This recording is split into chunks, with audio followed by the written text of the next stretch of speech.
How do? Spider and Olde Scooter time. I'm Olde Scooter. It's Spider Solitaire. This is the opening page. Ta-da! Plugging my books. So, reluctantgod.blogspot.com is the book blog. And this book is now free as an ebook. Promote.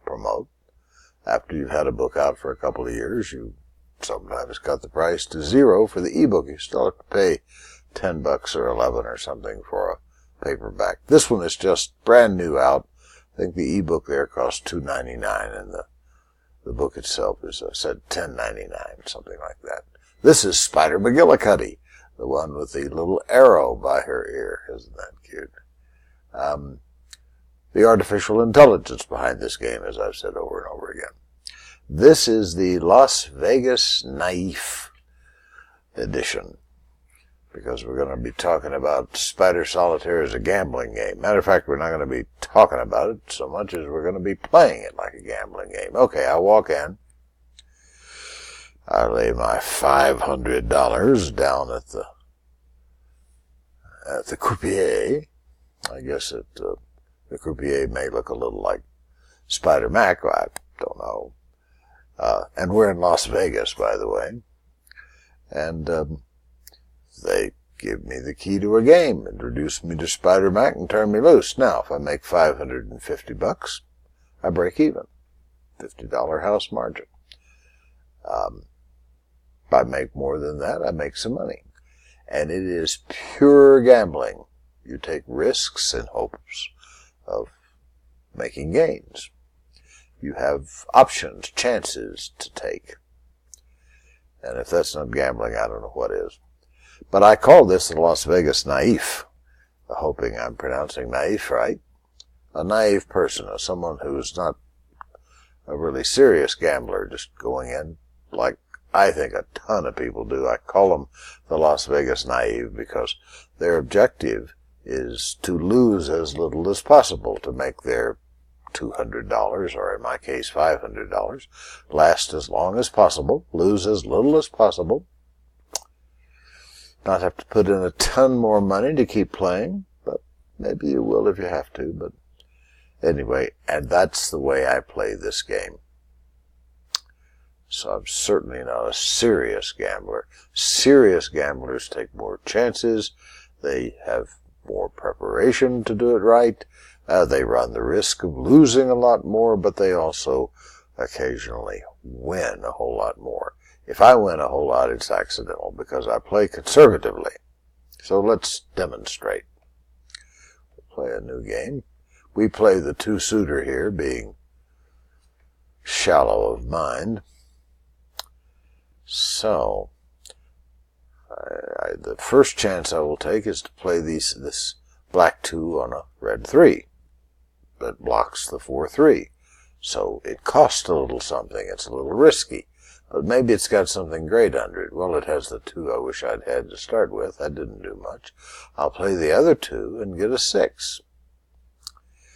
Now, none of those looked very good. So my next gamble is put the red 8s on the black 9.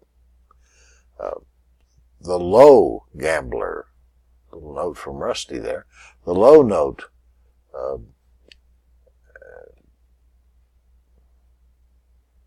what on earth was I talking about, low notes? I don't know. Well, here's an actual, the usual way to play is to do that. That's the no risk. Low note, no risk, who knows? The brain is a strange and wonderful instrument. But that was a no risk.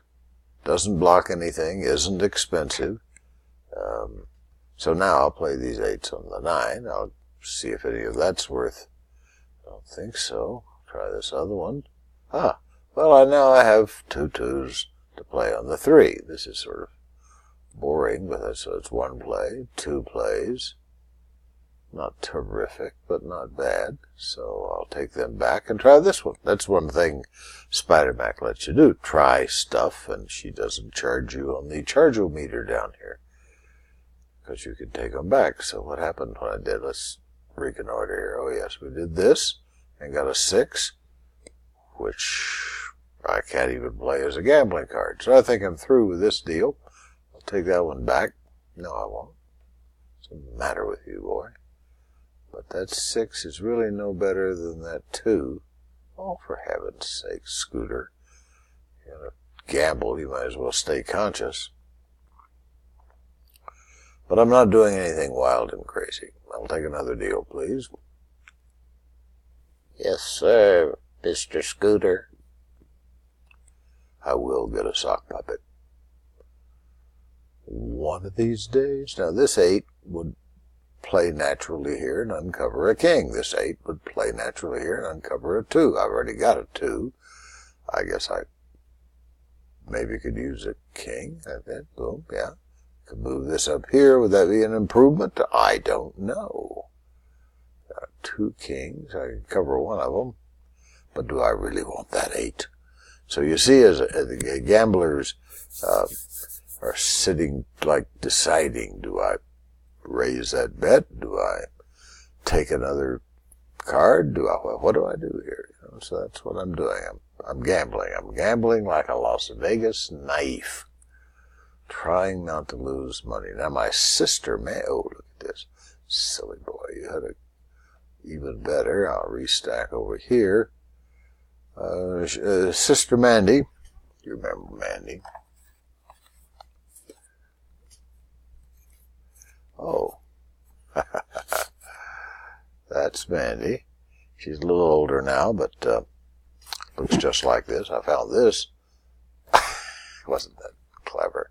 This was my father when he was, I don't know, probably 23. So I'll drop by sometime and look at the pictures of the family. I'd be happy to show you. So I'm going to put this queen, oh, not there, but oh, a kickback. A kickback is just what happened, and I love them. And for a while I thought Spider-Mac had figured out that I love them and stopped giving them to me altogether. That would be just like her.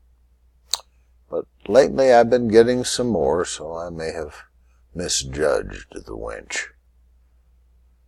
Winch. I used to have a car with a winch on the front bumper. No, I used to wish I had a car with a winch on the front bumper. Something like that. And I guess we're talking different kinds of winches here. This jack could go there, and I'd have a 5. So you see, the game is giving me options, and that's what gambling does. It gives you options, and you decide whether to take this option or that option, or just pass on by, which is basically what I'm going to do right now. And this mode of playing, this sort of conservative mode of playing,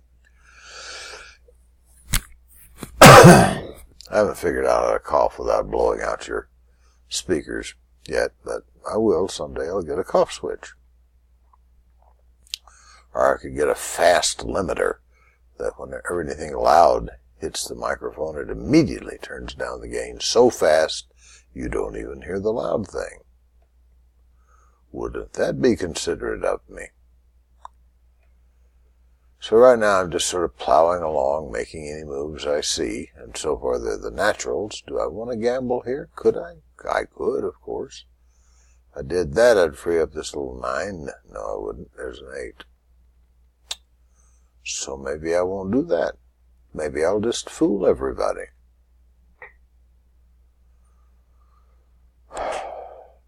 You've seen the gamblers who stare at their cards and look at the table and stare at their cards. And that's what I'm doing right now. I'm staring at my cards saying, how can it be this bad?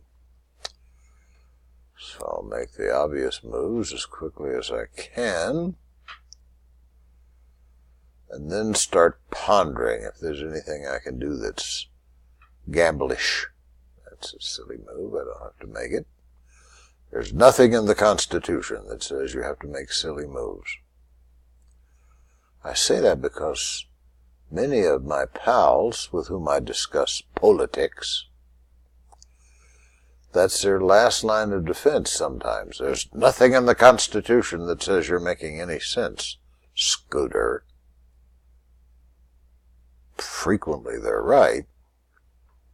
Wouldn't it be stunning if there were something in the Constitution saying the thing I just said was correct?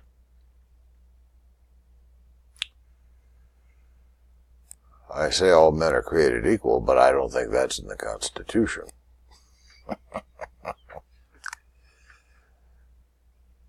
Give me a deck, give me a laration give me an independence. Hear the beep in the background?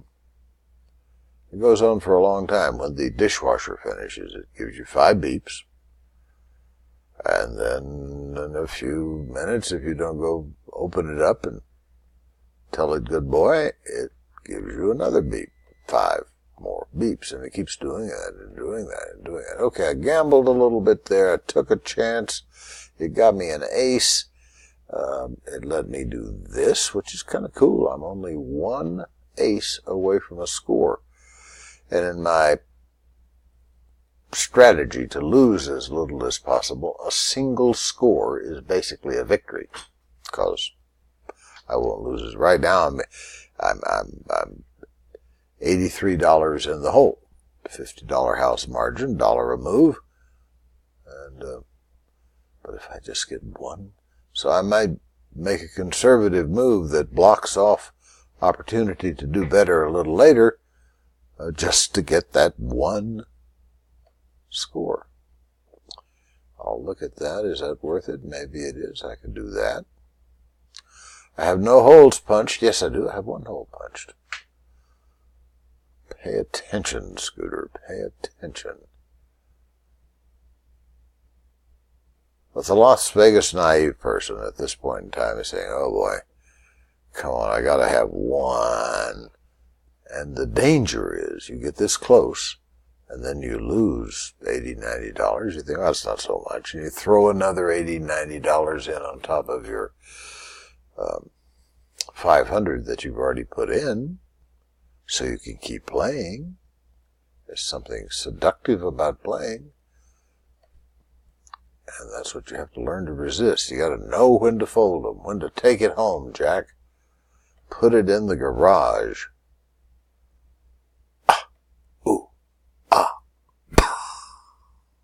A score.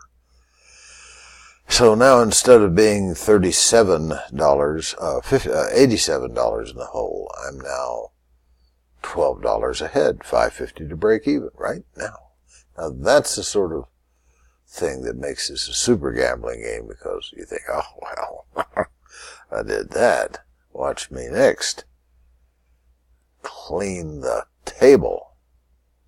Well, as unlikely as it seems, we who have known the sting of the gambling urge know what it means. But I'm going to have to bail out of here because there are really no more moves that I can see right away. So I'm actually going to walk away from here with $12 more in my pocket than I came in. I'm going to get $562 back. No, I'm not. I'm going to get $512 back. Optimism runs amok occasionally. You ever think about what runs amok means? Somebody goes crazy and runs off into a big mud puddle, like where they do mud wrestling or mud soccer. Running amok. I mean, mud is mucky. There's other kinds of muck than mud, but comes to mind. Well, enough chitter chatter. It's been a joy communing with you and discussing gambling. For me and Ms. Spider, good night.